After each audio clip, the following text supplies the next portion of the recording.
অনেকদিন পরে নিজের স্থায়ী বাড়িটা দেখতে আসলাম। আমাদের স্থায়ী বাড়িটা দেখাও। আজকে রঙিন জামা, সাদা টুপি পরে আসছি। কোনো একদিন আমাকে সাদা কাপড়ে পেঁচিয়ে এখানে আনা হবে। আজকে পায়ে হেঁটে আসছি। সেদিন আর পায়ে হেঁটে আসতে হবে না, আমাকে কষ্ট করে আসতে হবে না। সেদিন আমাকে মানুষেরা কাঁধে করে নিয়ে আসবে, ভালোবেসে নিয়ে আসবে, আমার জন্য কান্না করতে করতে নিয়ে আসবে। আসলে বাড়িতে খুব একটা থাকা হয় না, তাই বাড়িতে আসলে আমি আমার স্থায়ী বাড়িটা দেখতে আসি।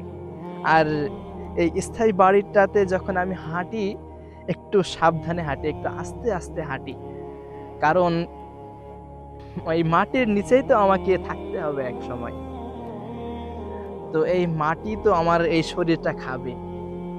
আল্লাহ তাআলা যদি মাফ না করেন, এই তো আমাকে শাস্তি দিবে। তাই একটু আস্তে আস্তে হাঁটি, যেন একটু আমার উপরে রাগ না থাকে, ক্ষোভ না থাকে।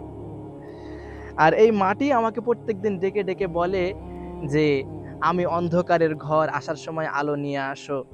আমি সাপ পোকারের ঘর, আমার কাছে আসতে হলে মেডিসিন নিয়ে আসো। এভাবে প্রত্যেকটা দিন আমাকে ডাকতে থাকে।